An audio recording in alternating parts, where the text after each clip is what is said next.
Inclusão Descomplicada. No nosso quadro de hoje, eu e Selene Facó estamos trazendo aqui uma convidada super especial. E outra coisa, Selene, nós estamos falando de uma pessoa que trabalha com este assunto, com este tema no exterior.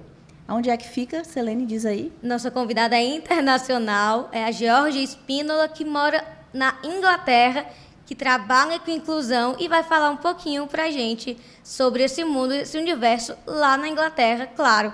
A gente linkando com o nosso país também, Sônia. Exatamente. Seja bem-vinda, viu, Georgia? Que bom receber você.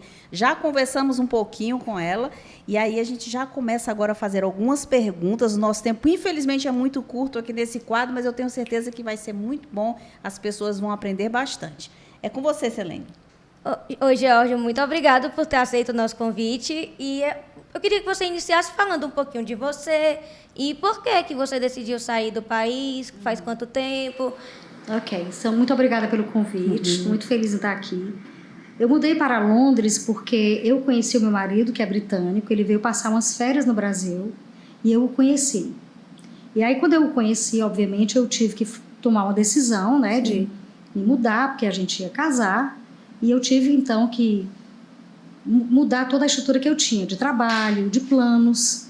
E foi aí que tudo começou, quando eu mudei para a Inglaterra, que foi quando eu entrei, né, para a educação especial. Então, aqui no Brasil, já estava envolvida com a área da educação, Sim. Foi para a Inglaterra e lá continuou nessa área. Exatamente. Então, lá na Inglaterra, eu, obviamente, fiz a qualificação, né, que a gente tem que fazer para a gente poder estar dentro das escolas, porque o professor ele tem que ter um título de qualificação que a gente chama de QTS, que seria na sigla inglesa Qualified Teacher Status.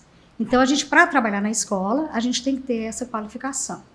Então, eu me treinei e eu simplesmente me apaixonei pela educação especial.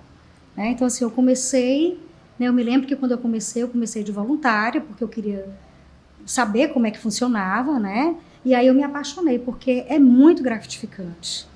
Usar todas as técnicas que a gente tem, usar todo o suporte que a gente tem do governo e dos profissionais para essas pessoas progredirem, de uma forma positiva. Jorge, você como brasileira, você já tem aí os dois lados da moeda. Sim. Você conhece como é a situação aqui no Brasil e como ela é na Inglaterra, não é? Em relação a isso. Vamos falar um pouquinho sobre isso. Realmente aqui funciona como funciona na Inglaterra ou vice-versa? Lá não funciona tanto quanto aqui? Diz aí pra gente. Olha, lá na Inglaterra a gente tem um suporte governamental muito grande. Então, o governo, ele dá todo o aparato financeiro para que essa inclusão aconteça. A inclusão e a integração. Porque a gente inclui, mas a gente integra. Então, a gente tem diversos tipos de escola na Inglaterra. Em Londres, eu posso falar porque lá é onde eu moro. Sim. Então, a gente tem a escola especial, que é a Special Needs School, a gente tem a escola pública, padrão, que a gente tem núcleos dentro dessa escola, que pode ter um núcleo de autismo, podem ter também salas de aula que você vai ter um número de alunos inferior ao normal, uma sala, vamos dizer, de 6 ou 8 alunos, não é? Então, existe toda uma estrutura para trabalhar com esses indivíduos que estão apresentando alguma dificuldade, ou de aprendizado, ou de alguma dificuldade cognitiva, ou até mesmo uma deficiência física. Então, existe todo um aparato, é uma equipe multidisciplinar que a gente trabalha para dar o suporte a essas pessoas, porque o que a gente quer é integrá-los, para eles terem uma vida normal, trabalharem, se qualificarem, porque o objetivo é esse. Dar qualificação, integrar essas pessoas na sociedade. Porque, às vezes, a gente recebe adolescentes ou crianças que vêm de uma realidade um pouco diferente. Então, elas se sentem excluídas, porque não foi usada a técnica ideal, não teve o suporte necessário. Então, a gente trabalha com psicólogo, psiquiatra, fonoaudiólogos, terapeutas ocupacionais. Então, a gente tem reuniões constantes com essas pessoas, trabalhando em cima das dificuldades que eles apresentam. E os alunos, eles são vistos de uma forma, somente eles unicamente.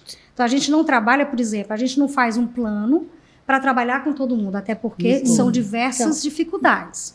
Então, você vai ter que lidar com o autismo, com ansiedade, com o déficit de atenção, com uma dificuldade de fala e linguagem, às vezes uma desordem de fala e linguagem, né? A gente, às vezes, não fala em atraso, dependendo da idade, né?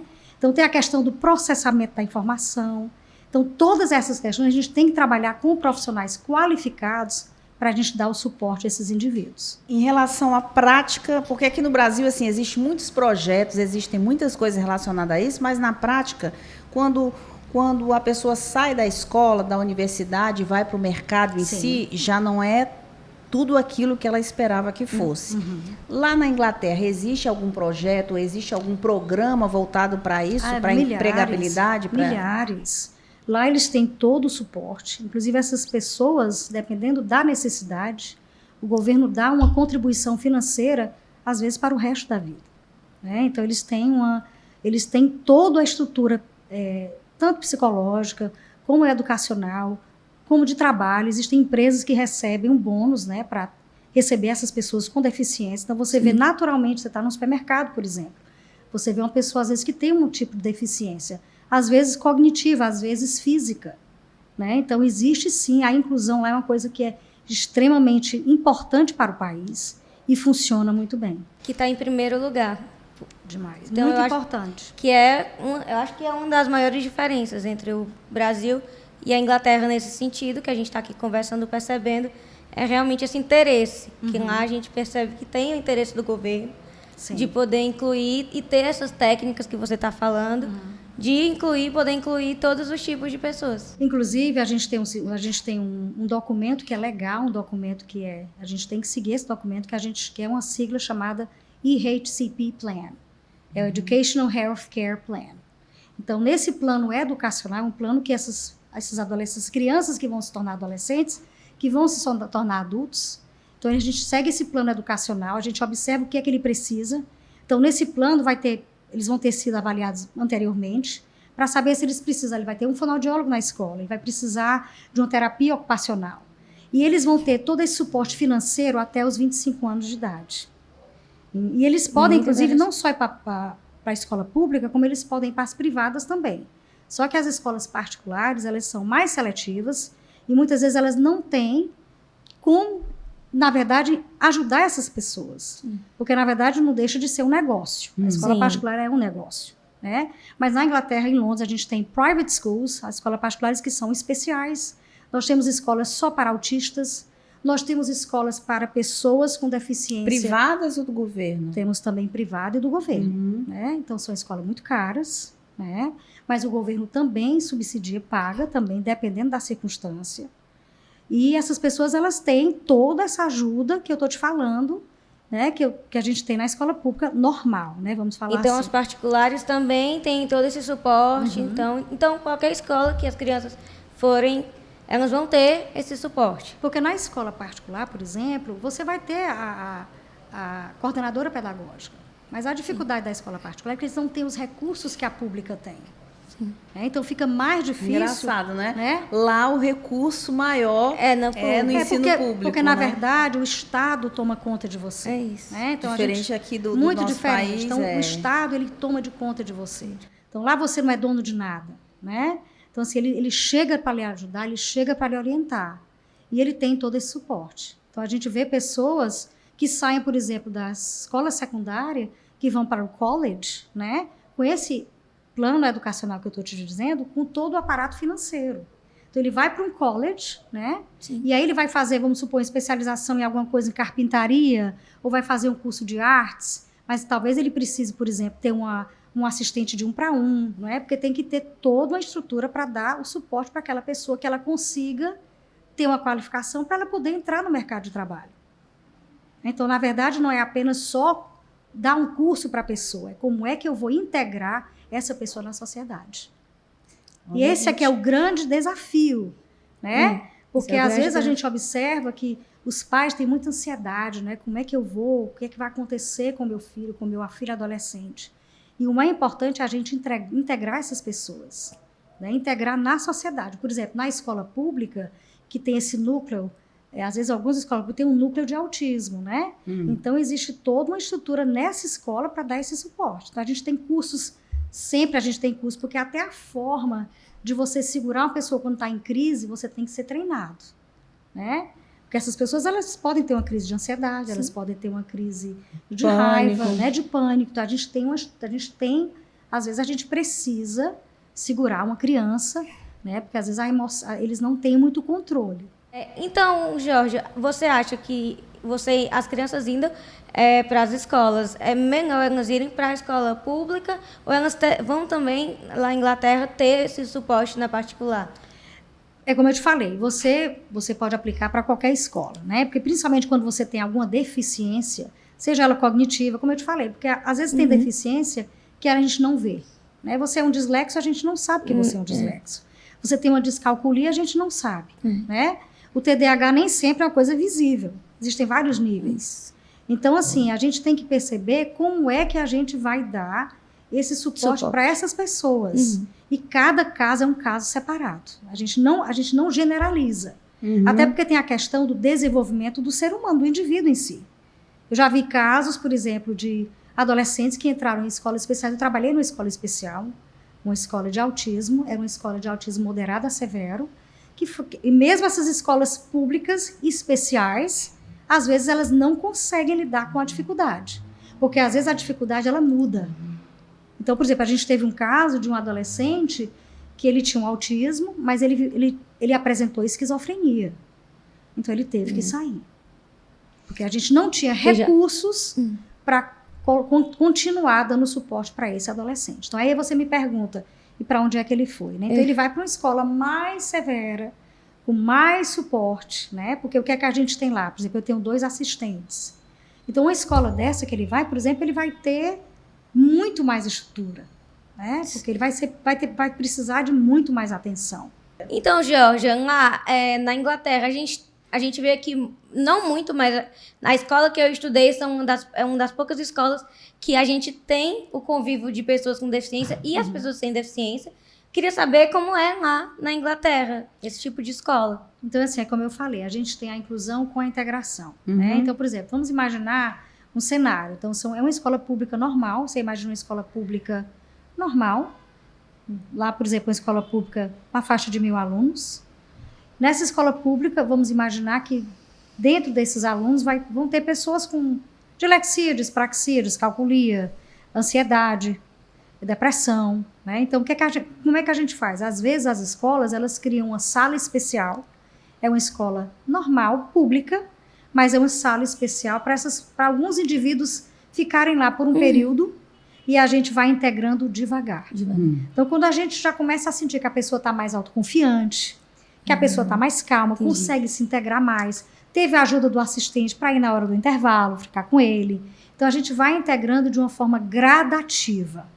Essa mudança, ela não é uma coisa abrupta, ela é gradativa. Gradativa. Então, às vezes, os pais, às vezes a questão até porque, assim, os pais, que eu percebo, eles têm aquela vontade que as coisas aconteçam com mais rapidez, né? E às vezes a gente diz, não, a gente tem que ter calma. E às vezes também tem o pai ou a mãe que tem medo do novo, né? Então, assim, eu tenho um caso de uma pessoa, um menino, um adolescente, que o menino é autista, inteligentíssimo, cognitivo altíssimo, mas a mãe não quer integrá-lo ele ainda na escola normal, vamos dizer assim. Ela não quer tirar ele dessa sala de 7 alunos para colocar ele no mundo real, porque ela acha que isso pode dar um problema, ela acha que ele pode não ter vontade de mais para a escola. Então, assim, também os pais também têm um pouco de ansiedade. Essa ansiedade é mais ou menos com criança de que idade? A partir de Essa ansiedade, ela é praticamente contínua, né? todo. E infinita. Porque você, quando tem um filho especial, um filho com uma necessidade especial, você tem muita vontade de entender o que é que vai acontecer. E a gente não tem essa resposta. Então, o que a gente diz é, confia na gente, que a gente vai fazer o que a gente pode. Então, eu já tive um caso de um aluno que ele passou, ele foi para a escola a primeira vez com 8 anos de idade, com 8 anos. Ele não conseguia ficar em escola nenhuma. Caramba. Ele tinha autismo. Isso era na escola especial que eu trabalhava. E a mãe dele chorando, dizendo, eu trazia ele aqui, ele fazia uma terapia para autista, né? E a gente chegou na escola, a gente usou toda a estratégia. Foi muito difícil integrá-lo, porque a primeira coisa que ele fazia era chegar na sala e ele batia a cabeça na parede, né? Então ele se machucava muito. Então a gente criou um critério dentro das nossas técnicas que a gente teve que ser forte para ele entender que ele não podia fazer aquilo. né? Então, a gente usava, por exemplo, técnicas educacionais, a gente mostrava figurinhas, a gente colocava um timer, né? Tipo, se você gritar, você vai ter que sair. Então, ele gritava assim que ele chegava. Então, a gente fazia isso ininterruptamente. Então, no final de tudo, esse garoto, ele se integrou, ele ia para a escola feliz e a mãe chorava e dizia, muito obrigada por meu filho hoje eu tenho vida, porque ela não tinha vida. Mas foi um processo e a mãe ela teve que esperar esse processo. Um processo longo, demorado, que às vezes funciona, mas às vezes a necessidade também muda, né? Como a gente diz, the needs can change, né? A necessidade ela pode mudar. Como esse garoto que eu falei anteriormente, que ele era um menino autista, né? E ele apresentou sinais de esquizofrenia, que é importante que o Brasil reconheça as diferenças e as dificuldades que a gente tem nesse país, né? E como o governo vai, de certa forma, integrar essas pessoas, né? Eles têm que pensar e imaginar como é que eu quero esse sistema educacional para funcionar para todos. Aquela coisa de escola para todos. Mas como eu integro. E é para ontem, né? E é para ontem. Né? É para ontem. Então, assim, é uma coisa importante, né? Que o Brasil tem muita capacidade. Né? A gente tem profissionais aqui maravilhosos. Falta o engajamento extremamente e o compromisso, qualificados. Né? Então, falta o compromisso. Né? E investir na educação. Investimento. Né? Exatamente. Um país rico, ele se torna rico porque se investe em educação. E a educação no geral, não é Sim. educação só como você está falando de educação especial, é qualquer tipo de educação. Só que aqui no Brasil ainda tem essa questão que eu sempre estou batendo aqui. Está começando a ter, assim, a gente está levantando uma bandeira falando sobre isso, mas ainda existe muito preconceito, né? Sim. Então existe muito problema em aceitação do outro, daquela forma que ele é. Aqui no Brasil ainda é muito assim. As pessoas começam com a história de, não, pra mim tá tudo bem, eu não ligo pra isso. Mentira. A hipocrisia aqui tá plantada em toda a esquina. Sim. Você sabe disso que você é brasileira, você Sim. mora lá. E eu acho que depois que você foi morar lá, que você vê, você sentiu isso de uma forma mais clara, né? Óbvio, é claro. Mas é como eu te falei, a gente tem que ver a questão do governo. O governo lá é muito forte. A gente está falando de um país de primeiro mundo. Né? Num país que investe bilhões de libras na educação. Que treina os profissionais. Que a gente está sempre ouvindo pessoas. Então, a gente trabalha, é uma equipe multidisciplinar, porque não necessariamente é só um problema de educação, mas é um problema social também. Então, a gente tem, por exemplo, a gente tem pessoas, né, no Reino Unido que vivem de benefício, né, que são pessoas pobres na forma da lei. Então, essas pessoas elas têm que se integrar de alguma forma. Sim. E o governo quer, quanto mais gente capacitada, menos gente vivendo da máquina governamental, né? Então, se eu pego essas pessoas que, vamos dizer assim, elas vão ser potencialmente candidatos a receberem um benefício, né? Então, o que a gente faz para integrar? Para que ele arranje um trabalho, seja qual for, né? Isso vai diminuir, claro, o déficit, vai diminuir o gasto governamental em cima dessas pessoas. Porque ela não está capacitada. Não capacitada. Não está então, assim, trabalho. aí vai entrar uma série de questões, né? Então, você vai ter já aqui uma estrutura, porque lá, por exemplo, a gente tem a estrutura de pessoas que não conseguem trabalhar. Então, elas têm todo um aparato governamental. Eu tenho uma colega que ela trabalha com pessoas com esquizofrenia. Então, o governo disponibiliza, paga um imóvel para eles morarem com uma ajuda de 24 horas de profissionais na casa. Então, a gente vê isso lá corriqueiramente. Então, assim, acontece também de pessoas com deficiências. Quando eu falo deficiência, veja bem, deficiências ela Uma gama. É um conceito bem amplo. É uma umbrella muito grande, é uma coisa muito grande, é um guarda-chuva de coisas, né? Sim. Que a gente vai da ansiedade ao, enfim, não tem, Tudo. Né? Então, assim, eles dão todo o suporte, eles às vezes colocam essas pessoas num lugar para morar sozinhos, para eles criarem um pouco de independência, porque a gente trabalha para que esses indivíduos se tornem independentes. Né? Porque tudo isso é inclusão e integração. Deixa eu te perguntar uma coisa. Vocês que trabalham nesse segmento, Sim. né? Vocês estão ali o tempo todo com o emocional, sempre à prova. Estão trabalhando com pessoas que têm problemas emocionais, físicos, mas que o físico traz o emocional também abalado. E vocês estão sempre batendo com isso todo dia. Me fala como é que você trabalha o emocional também em relação a isso. Porque você deve se deparar com muita situação que deve te deixar meio destroçada, né? Obviamente, com o tempo, né, a gente vai ficando mais forte, né? Mas a gente também se compadece com a dor do outro.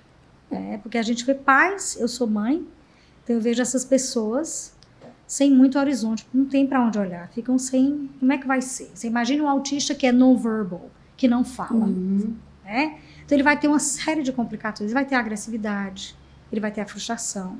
Então assim, pra gente, a gente às vezes se frustra, né? Porque a gente fica, poxa, eu fiz isso, não deu certo, a gente tenta, então a gente tá todo o tempo tentando. E a gente tem, obviamente, casos que a gente não, como a gente diz, a gente não pode salvar todo mundo, mas a gente tenta, né? Porque às vezes há casos que a gente não pode mais fazer além do que a gente já faz, né? Então fica às vezes difícil, porque como eu te falei, a necessidade do indivíduo ela muda, né? Então a gente, por exemplo, um aluno com TDAH, por exemplo, a gente usa todas as técnicas, funciona para alguns, para outros a gente não consegue. Ele vai precisar ter uma medicação, ele vai precisar para uma escola mais especial, bem menor, ele vai precisar ter um outro tipo de núcleo para ele se desenvolver. Então isso também vai depender muito da situação de cada pessoa. Mas sim, a gente chama lá heartbreaking, né? Heartbreaking, porque a gente que às vezes fica com o coração meio assim, a gente sofre, né, com a situação de cada pessoa, de cada família. A gente participa da vida da família, né? Porque às vezes eu tenho casos lá, às vezes que eu nem cheguei lá ainda, já recebi uma mensagem que a pessoa já vai chegar e já não teve bem, já não dormiu bem, já a situação, então a gente já fica preocupado. Então a gente, quando vai, por exemplo, fazer uma viagem para uma escola, a gente vai visitar um museu, né? Então a gente faz um risk assessment.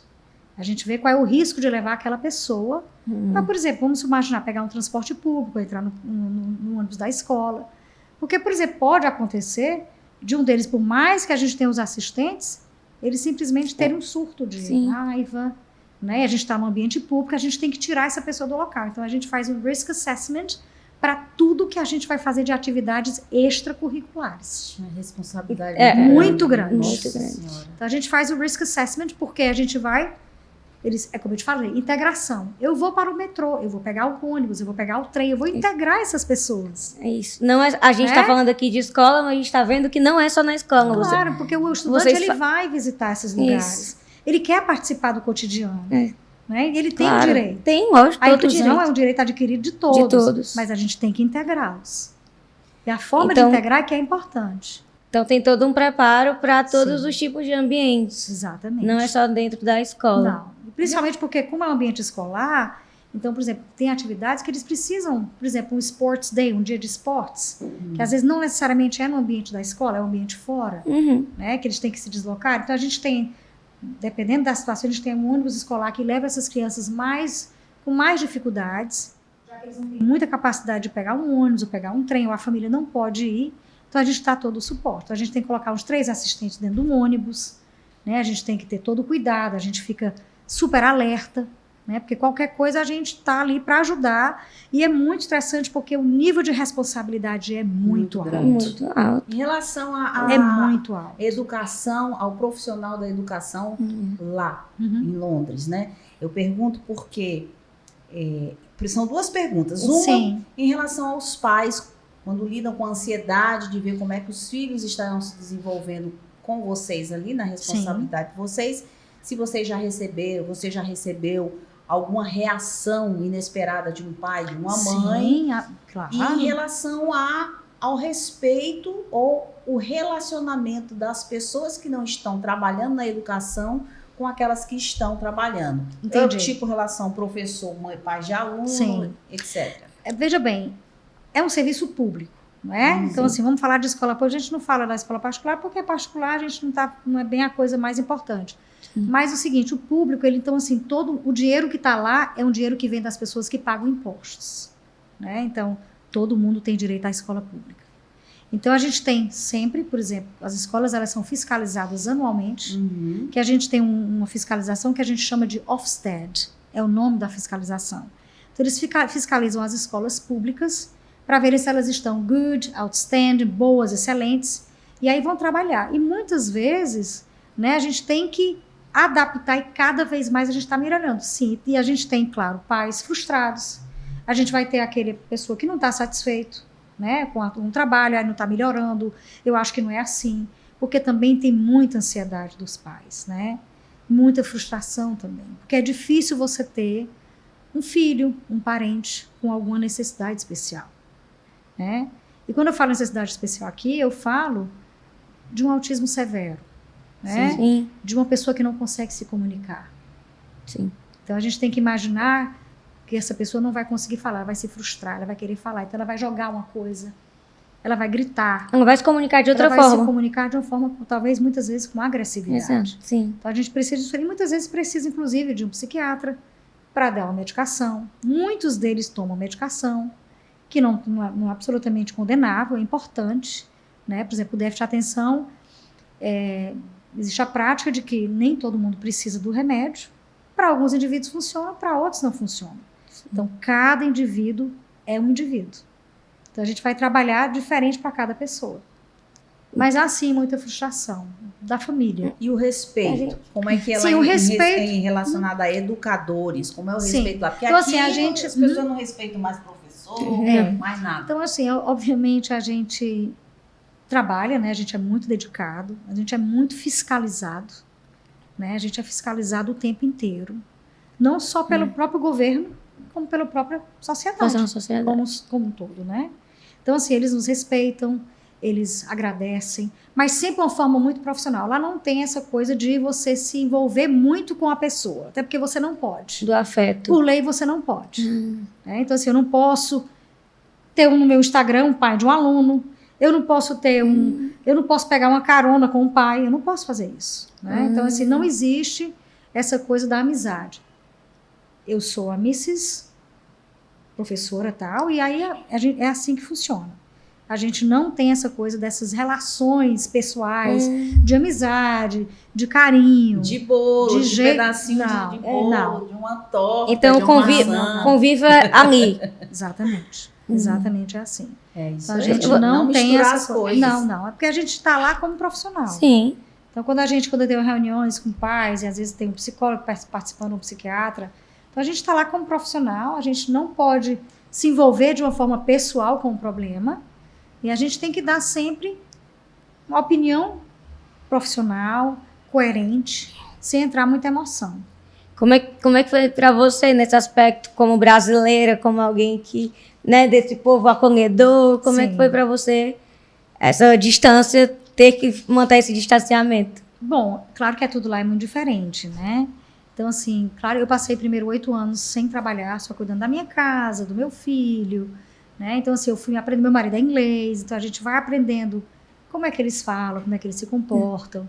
Eu tive a oportunidade de trabalhar voluntariamente nas escolas, né? Então eu comecei a ver como é que era, como é que funcionava. Estranhou E, assim, muito no começo? Não muito não, porque assim, eu também não sou uma pessoa muito de achar que eu vou chegar aqui e vou falar oi, né? Então eu sempre fui uma pessoa mais recatada, mais observadora, né? Mas assim, coisas que a gente não faz aqui, de fazer perguntas, né? Então assim, tudo lá é muito profissional. Você falou também de treinamento. Sim. Eu queria saber como é esses treinamentos dos professores, porque uma Sim. coisa que falta aqui no Brasil é justamente a falta dos treinamentos dos professores para lidar com essas pessoas com deficiência, com as mais diversas deficiências. Como é que funciona esse treinamento para os professores? Você é professora? Sim. Como é esse treinamento lá na Inglaterra? Então a gente tem, obviamente, a gente está sempre trabalhando as técnicas, a gente tem encontros com psiquiatras, psicólogos, terapeuta ocupacional, então a gente está sempre se reciclando, né? A gente está sempre trabalhando técnica, inclusive o assistente, que não é um professor, vamos dizer assim, né? Mas ele está lá, ele é importante para a sala de aula, ele também se treina com a gente, porque eu preciso dele, né? Então eu preciso dessa pessoa para trabalhar comigo, para a gente conversar e dizer, você achou que aquela técnica deu certo? Então a gente está sempre se reciclando. Eu tenho encontros semanais, praticamente diários, com fonoaudióloga, com psicóloga, com terapeuta ocupacional. Eles me perguntam como é que a gente faz, eu dou essa dica, vamos fazer assim. Eu digo quem vai fazer o quê, né? E eu aprendo com eles também. Então, assim, todo dia é um dia diferente. Então tem sempre essa troca entre todos da equipe. É o tempo em um dia é totalmente diferente do outro. Não existe aliás, a cada minuto, né? Sim. Porque a gente tem situações que ela muda a cada minuto, né? Então, assim, eu tenho assistentes, porque eu tenho que, por exemplo, tenho que tirar o aluno da sala, vai dar uma volta com ele ali no playground, volta daqui a pouco. Aí, se não der certo, a gente já pensa em outra coisa. Já tivemos que mandar pessoas para casa porque entraram numa crise muito grande, né, se machucaram, e a gente tem que ligar para os pais. Então, a maioria dos pais, dependendo da necessidade da criança e do adolescente, muitas vezes eles nem podem trabalhar, né? Sim. Porque eles têm que ficar praticamente em stand-by para poder tentar, enfim, dar o suporte também para a criança, né? Sim. Você falou que os assistentes não são professores. Como é que funciona a escolha desses assistentes?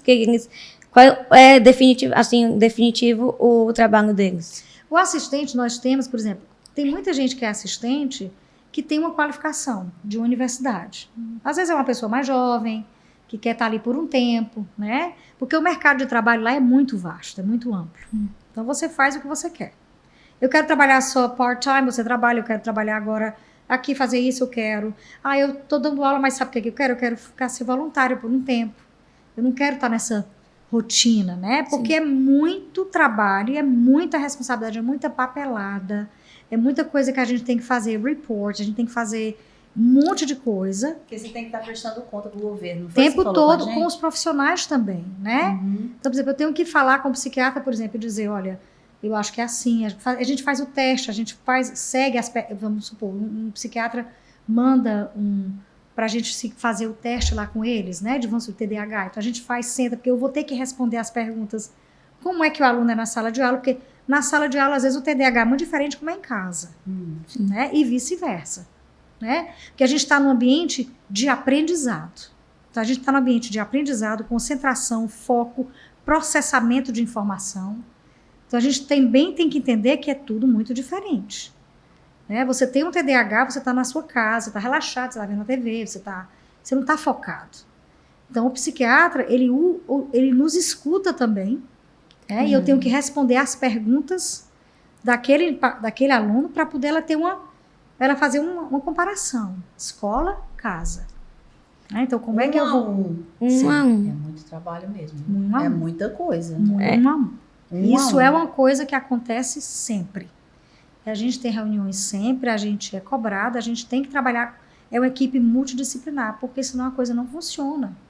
Né? Porque, por exemplo, quando você vai dar uma aula para uma sala de aula que tem pessoas com diferentes necessidades, você tem que fazer todo o seu trabalho acadêmico de estudo diferenciado para cada pessoa. Você falou que pessoas ficam ali com diferentes necessidades. Sim. Quantos alunos, mais ou menos, em uma sala de aula, quando elas são assim, com diferentes necessidades? Depende. Por exemplo, na escola pública, né, às vezes ela tem um núcleo, como eu te falei. Esse núcleo pode ser de autismo, geralmente que a gente chama de ASD, né? E esse núcleo só vai ter autista. Então, vamos imaginar que deve ter o quê? Uns 30 alunos, vamos dizer. Com um educador só, na sala de aula? Não sei se tem 30, talvez tenha até menos. 5 mais 2 ou 3 assistentes. Ok? E aí, por exemplo, na escola normal, a gente também vai ter o assistente na sala de aula normal, porque naquela sala vai ter aquele aluno que tem aquele documento que eu falei para você, que é o EHCP Plan, né? E ele vai ter aquele documento legal que o governo está dizendo, você vai ter que colocar um assistente para essa pessoa, né?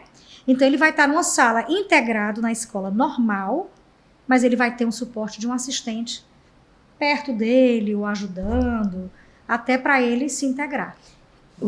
Nesse caso, pode ter mais de um? Sim, então por exemplo... vários assistentes na mesma sala? Sim, e na escola especial é muito mais. Na escola especial você vai ter 5 alunos com praticamente 5 assistentes ou 6. Numa sala. Fora o professor, porque é como se fosse 1 para 1. Sim. Mas por que eles têm esse suporte? Porque eles têm aquele documento legal que o governo diz que eles têm que ter essa ajuda. Então eu estou te mandando, exatamente, esse documento é um documento legal que a gente tem que seguir à risca. A Georgia está falando e eu não estou na Inglaterra, mas como eu falei no começo, eu estudei numa das poucas escolas que aqui em Fortaleza, sempre uma vez ou outra eu bato na tecla dessa escola, porque eu acho que foi o que abriu minha cabeça para muita coisa. Eu tive esse contato com outras pessoas com deficiência, pessoas sem deficiência dentro da sala, e também tinha essa questão do assistente, do ajudante. Então, quando a Georgia fala, eu lembro que na minha sala, assim, aqui no Brasil, também tinha, claro, totalmente diferente em outras questões, mas nessa parte a gente vê um pouco de similaridade. Então, Sim. quão importante é, né, para alguém ter esse tipo de ensinamento. Então, como fosse bom que o Brasil tivesse esse tipo de educação como tem na Inglaterra, disponível para todos, né? Exatamente, como se todos porque tivessem. quando você fala da ajuda que você teve, você estudou numa escola particular, não é? Então a gente É está isso. falando de um mundo um pouco fora da realidade, isso. né, do Brasil. É Então, o quando que a todo gente mundo fala. Eu tive esse privilégio. Sim. A gente vê na Inglaterra é o público que é o que tem o privilégio. Então, era isso que eu estou falando. A gente deveria Sim. ter esse tipo de ensinamento, de cultura na escola pública e ter uma educação disponível para todos, né? Porque não só na particular. Exatamente, porque a escola ela é para todos, ela deveria ser para todos. Deveria né? ser. Então, assim, quando a gente analisa, a gente tem que observar qual é a estatística no Brasil, né, que eu desconheço no momento, como é que eles dão suporte para essa criança que está lá na escola com déficit de atenção, que deve ser, inclusive, alguém diz que ele é danado, ou que ele tem algum problema, e às vezes é só uma falta de estrutura educacional para dar o suporte àquela criança. Passa despercebido porque não tem o treinamento, não tem a educação para identificar. E né? mais, eu acho que ainda mais os recursos. Para você dar o suporte para aquela pessoa, falta né? De recurso. Então precisa de um recurso, né? Não só o recurso financeiro, né? Mas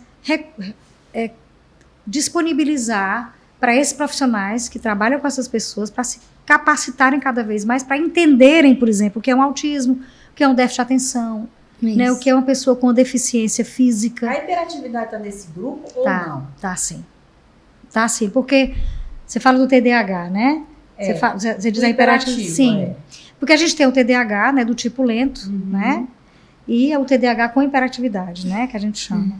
Então, geralmente são pessoas que têm problemas, dificuldade de processamento da informação. Geralmente acontece, eu trabalho com psiquiatra, né, a gente trabalha junto, e às vezes há diagnósticos errados, né, você já dá o diagnóstico de um autismo numa pessoa, e na verdade ele tem um déficit de atenção, porque o déficit de atenção, você às vezes fala com ele não processou a informação, então ele aparenta ser um autista, mas na verdade ele não é. Complicado o diagnóstico. Então, por exemplo, você fala e ele ouviu, ele não ouviu porque ele não processou no cérebro. Né? Não é nenhum problema de audição, é um problema de processar a informação. Que a pessoa normalmente chama de quê? A pessoa normalmente aqui diz que é uma pessoa lenta. Ou então diz, não está nem prestando atenção no que eu estou dizendo, ou não está dando atenção. Então, assim, o déficit de atenção, ele é um dos complicado, grupos, né? Ele é complicado, né? Porque tem vários níveis, né, de comprometimento e alguns casos você tem que tomar uma medicação, né? Você tem que fazer uma terapia, porque o déficit de atenção, por exemplo, ele também não se sente incluído, porque ele vai ter problemas de socialização, ele vai ter problema da compulsividade, da impulsividade, até da agressividade, né? Então, a gente fala TDAH, a gente fala assim, hoje virou uma coisa muito comum, né? TDAH é uma coisa simples, mas na verdade ele não é uma coisa simples, né? Então precisa de cuidado, precisa de atenção, precisa de profissionais capacitados para trabalharem com essa pessoa. Já que você trabalha lá, qual é o caso, né? Quais são os grupos que mais tem na escola pública? Assim, você fala na escola pública como geral, né? Então é o seguinte, na escola pública, você vai ter as pessoas, vamos chamar de normais, que nós todos somos normais, né? Sim. São pessoas normais, mas que têm uma certa dificuldade, né? E às vezes até, por exemplo, você ser um ansioso é um problema.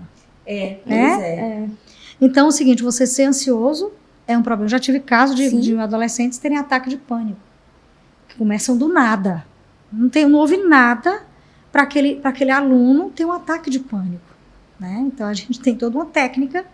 Então você começa a identificar, por isso que a gente faz aquele plano que eu te falei, que é um plano individual. Então quando eu te recebo, eu leio e digo, ok, ela foi diagnosticada com isso, ela tem isso, então a gente vai trabalhar as técnicas educacionais para te ajudar.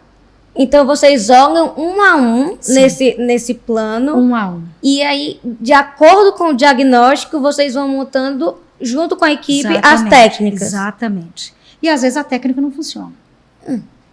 Então, assim, às vezes no desenvolvimento, no desenrolar, vocês vão até fazendo outras adaptações, né? Exatamente. Então Descobrindo outras formas. Então a gente tem casos de, por exemplo, de alunos que não querem ir para aula, porque aí o governo obriga, né? Porque por lei eles têm que ir para aula.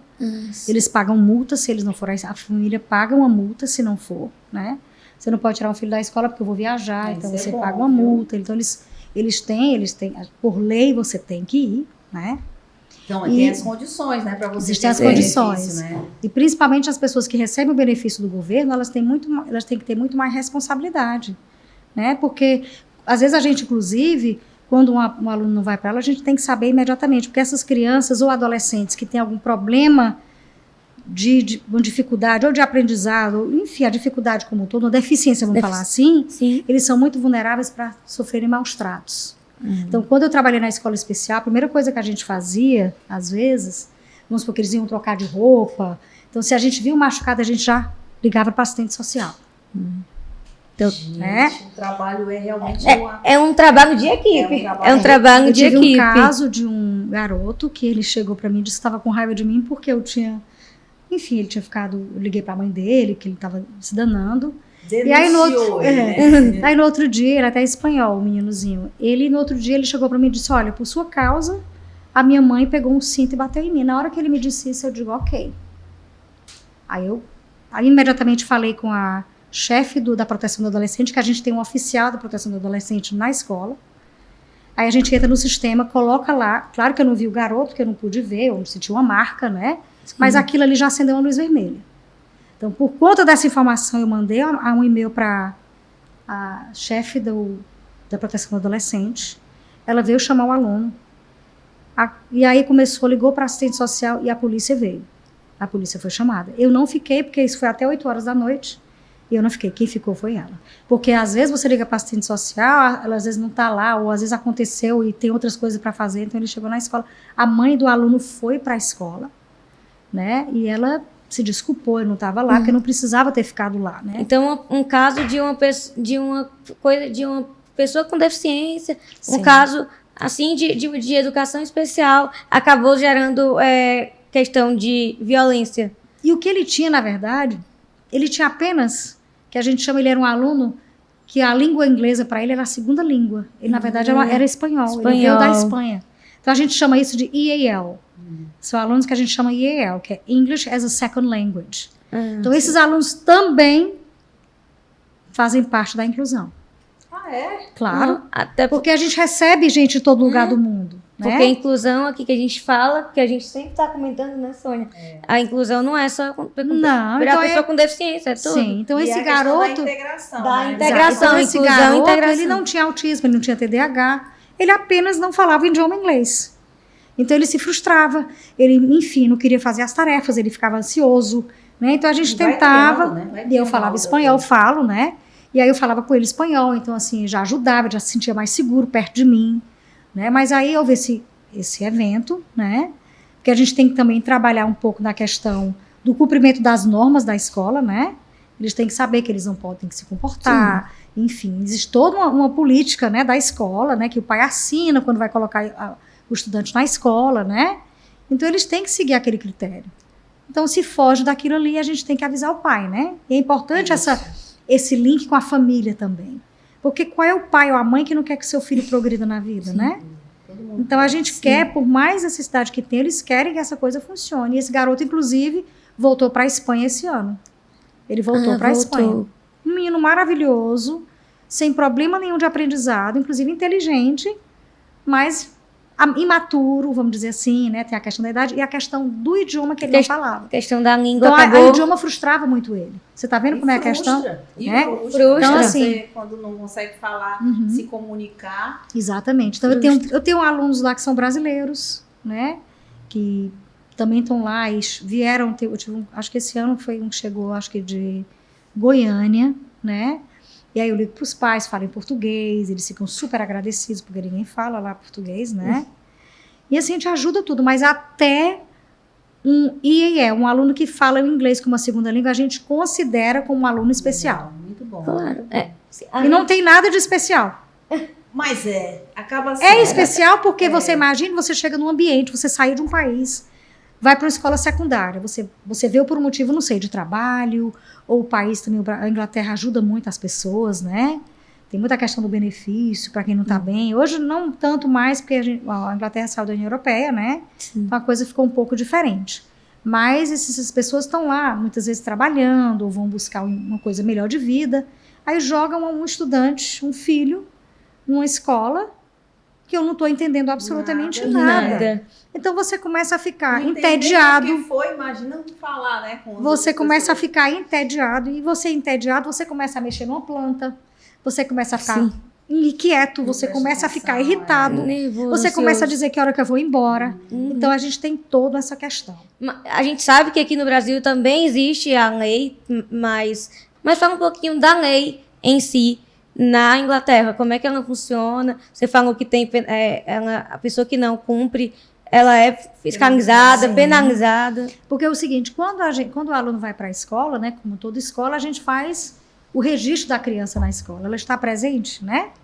Então, se ela não está presente, a gente já pensa por que ele não veio para a escola, né? E também existe a fiscalização do governo, porque é o seguinte, por que essa escola, vamos imaginar, num cenário, esses alunos, existem tanto aluno que não está indo para a aula, então tem alguma coisa errada. Será que é a escola? Será que é o profissional? Será que é a família? Então, assim, quando eles faltam à aula, a escola telefona para a casa do aluno e pergunta, está doente, está não sei o quê. Mas a gente, às vezes, que tem algumas situações que tem padrão, gente que só não vai na segunda, ou gente que falta na sexta. E aí o que acontece? Esses indivíduos, eles chegam, a família é chamada, né? E eles vão tentar entender o que está acontecendo. Se eles tiverem muita falta, o governo vai cobrar uma taxa. Eu tive um caso de um aluno da República Dominicana que ele foi passar por conta dele, a família resolveu, saiu de lá, passar um mês fora do país. Eles foram multados em 120 libras. Mais ou menos mais de R$500, que eu acho que a libra funciona, né? né? Aí funciona. Dói no bolso. Então, assim, eles vão fiscalizar. Eles têm o lado, né, de tomar todo aquele cuidado e ter os benefícios, mas Sim. eles cobram também. Cobra, sim, é lógico. Rígida, é assim que tem que ser. É assim que tem que ser. Então, assim, não é essa coisa solta, eu vou quando eu quero. Não, eu tenho que ir no frio, eu tenho que ir na neve, eu tenho que ir na chuva, eu tenho que ir do jeito que eu tenho que ir, porque senão eu vou ter que pagar um preço por isso. É isso aí. Né? É isso. Então, assim, o meu filho, ele vai para uma escola particular, né? Porque a escola paga, normal, uma escola normal. Sim. Se o meu filho, por exemplo, tem um dentista pela manhã que coincide com o horário, ou sei lá, um médico, a gente liga para a escola para avisar que o meu filho vai ter aquela Consulta. atendimento. E é uma escola paga e a gente tem que informar. Tem que informar. Ou seja, nem você pagando, você tem o livre-arbítrio de fazer o que quer. Porque o governo tá lá. Porque aí a escola fiscaliza. Porque aí a escola vai dizer o seguinte, toda segunda-feira esse menino vai para um dentista, Sim. vamos investigar. Aí tem o oficial da proteção do adolescente. Aí vai ligar para mim. O que é que tá havendo que o seu filho não está vindo na segunda? O que é que tá? Então existe uma fiscalização em todas as escolas. Todos os E tipos mesmo nas dela. privadas. Fiscalização é uma investigação também. É uma investigação, mais do que uma Você fiscalização. falou em filhos, né? Então eu queria aproveitar para perguntar a respeito do que você aprende, do que você coloca em prática na escola, se você traz um pouquinho para dentro de casa também. Bom, trago sim, né? Porque eu tenho a forma diferente de ver a coisa, de ver as vidas, né? De uma forma diferente, por um outro prisma, né? Então, assim, lidar com adolescente não é fácil. Meu filho só tem 17 anos, né? Sim. E como todo adolescente, ele passa por todos aqueles problemas que eu passei como adolescente, né? Então, assim, eu tenho um approach diferente do pai, né? Que é inglês, que é homem, que é mais rígido, né? Então, eu sempre dou aquele meu jeitinho, né? Tento conversar, tento entender, né? Ele nasceu lá na Inglaterra. Sim, é. E aí eu procuro a minha prática que eu faço no trabalho, ajudá-lo também, né? Sim. Com todas essas técnicas que eu faço também. Vamos aqui conversar, eu não sei o que, eu quero estudar, eu digo, vamos chegar aqui, sentar juntinho, conversar. Porque tem que dar todo esse suporte emocional também, né? Porque há muita cobrança, né, da sociedade, cobrança do adolescente, né? Será que eu estou performando bem? Será que eu estou fazendo as coisas bem? Será que eu vou ter a nota? Será que eu vou... Né? Então, a gente tem que acalmar também, a gente tem que ser um pouco de calmaria, né? Para o adolescente, principalmente para o meu filho, porque eu acho que como eu trabalho com necessidade especial, eu vejo os dois lados, né? Os dois lados. Então, eu acho que para mim é até mais difícil de eu separar um pouco, Os né? três lados, né? Porque aí é educadora, mãe, Exatamente. né? Trazendo para dentro de casa, tratando o filho também. É, Né? exatamente. E fazendo todo esse jogo de cintura. Exatamente. E como esposa também, né? Porque Sim. o relacionamento aí, nesse caso, quando você, de repente, pensa em fazer alguma coisa em relação ao filho Sim. e discorda, o marido discorda, você ainda tem que trabalhar isso aí ainda. Para não Exatamente. atingir o seu filho. E tem É. a questão ainda tem a questão da língua e da cultura A diferente. cultura é Seu- diferente. Então, assim, o inglês, ele quer independer, ele quer... Eu lembro quando meu filho tinha, sei lá, meses, uma amiga minha inglesa disse, por que é que tu não dá uma maçã para ele comer? Eu digo, mas como? Então, assim, eles são muito independentes, né? Então, eu achava... Então, assim, tem a questão da cultura minha também, né? E a questão de ser a mãe, de ser a educadora, de trabalhar com necessidade especial. Mas E- isso é bom, né? De uma certa forma, eu acho que para ele foi muito bom. Sim. Você ter essa bagagem toda aí para a criação dele. Agora, sim, de qualquer forma, eu acho também que o meu marido me ajudou, porque foi ele, inclusive, né? Porque eu passei 8 anos sem trabalhar, como eu falei, né? Só cuidando da sim. casa, levando ele pro colégio. E ele disse assim, por que é que você não trabalha de voluntária? Né? Por que é que você não primeiro vai para a escola conhecer como é a realidade, né? E foi aí que eu fiz. Eu segui o conselho, o conselho dele e deu certo. Ele sentiu Legal. Né? que você precisava de alguma Né? Então, estado. assim, ele obviamente não trabalha com educação, não tem absolutamente nada a ver com isso, né? Mas ele foi a pessoa que me disse, por que você não faz isso, né? Porque aqui funciona muito bem. E aí eu fui e fiz eu deixava ele na escola particular, né? Porque na época, ia para essa escola primary school, escola primária, e eu deixava ele lá e ia para essa primary school ficar lá, né? Sem ganhar nada, para eu aprender, né? E foi aí que de lá eu fui para a escola especial. Você se Você imaginava? Eu passei 5 anos na escola especial mais, eu acho. Você já trabalhou na mesma escola que ele estudou ou nunca aconteceu? Não, até porque a escola, eu acho que nem é bom, né? É, Trabalhar sim. numa escola que o seu filho estuda. Estuda, né? Né? Eu acho que não é uma coisa bacana, né? Porque a mãe tá ali, né? Sim. E assim, a escola particular eu era mãe, né? E a escola. Então a gente sempre teve essa diferença, Ah, né? sim. Agora, melhor para mim, porque eu estou dentro do sistema, né? Então eu já vou para uma reunião, eu já vou... entendendo. Parece, até o meu marido diz assim, eu acho que tu tá pensando até que tu é quem tá direcionando essa reunião, porque, né? Então assim, eu já vou com tudo pronto, eu já vou mostrando isso não tá dando certo. Como é que, assim, eles, tá? Então assim, é de profissional para profissional, mas eles também não me tratam como profissional, me tratam como mãe, né? Sim. E eles me escutam, mas Sim. também é muito difícil, porque tem coisa que eu não concordo, né? E aí eu vou com outra ideia. Mas Outra eles me visão. escutam, eles ajustam, eles adaptam para tudo para ajudar o aluno. É a Geórgia do Brasil aí para a Europa, né? Do Brasil para Londres. Quem imaginaria, você imaginaria essa Sim. mudança toda? Hoje trabalhando na educação de forma Sim. inclusiva. Que coisa boa, né? E eu queria que você, então, para finalizar, claro que a Selene vai também fazer as considerações finais, mas eu já estou fazendo a Sim. minha. E eu queria que você, para finalizar, falasse para a gente, depois de tudo isso que você passou, do que você está vivendo hoje, qual é, assim, a lembrança ou qual é a experiência que te marcou mais? De todos esses anos que eu tô lá, Sim. de trabalhando com a educação, De trabalhar com a educação, Educação. da sua vida em geral, lá. olha, quando a gente mora fora, a gente tem que se adaptar, né, ao país. A gente tem que primeiro entender a cultura, né? Então é um choque cultural muito grande. Então, a gente tem que entender e respeitar que eles têm a cultura deles e a gente tem a nossa. Então a gente se adapta, né? Então, assim, eu acho que também eu vivi muito nessa coisa do inglês. Eu não tinha amiga brasileira, eu não vivia era mais com eles, né? Então eu me adaptei muito rápido, né? Porque eu não tive que, peraí, eu tô aqui com o meu grupo e vou me juntar a esse grupo, né? Então sempre com eles, né? Com os ingleses, o tempo inteiro, né? Então eu me adaptei muito rápido. E eu acho que foi importante para o meu crescimento também profissional, né? Porque eu vi as coisas de uma forma pelo ângulo que eles veem, né? Então assim, tudo lá é na questão da sua qualificação. O que é que você pode contribuir? Né? Então, assim, não é o jeito que você é o que você tem, a sua qualificação, o seu know-how. A gente quer o seu know-how, a gente quer te ouvir, a gente quer... Então, assim, eu aprendi, eu cresci, né? Eu migrei dessa escola especial para essa escola pública, né? Que eu tô lá nesse, como eu te falei, com essas pessoas, né? Eu acho que eu já dei a minha contribuição na escola especial, né? Que foi uma escola que eu aprendi bastante. Eu tô onde eu estou porque eu passei por ela, né? Então, assim, o aprendizado que eu tive lá foi muito importante para o profissional que eu sou. Tudo bem. Então foram vários tipos de aprendizados Sim. e vários tipos de momentos, Sim. né? Então é isso, Georgia. Infelizmente nosso tempo está acabando, né, Sônia?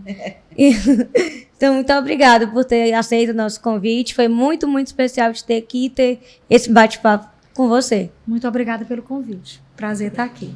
Prazer é nosso. E a gente continua aqui, né? Estaremos trazendo mais conteúdo para Com vocês. certeza. Estaremos aqui trazendo mais histórias importantes, como a da Geórgia, que realmente ela contribuiu muito aqui para o nosso podcast. Se você tiver perguntas, você pode deixar as perguntas aí. Algum assunto que você queira que a gente traga, coloca aí também, que nós estamos aqui para isso. Esperamos por vocês na nossa próxima edição. Até a próxima. Tchau. Tchau.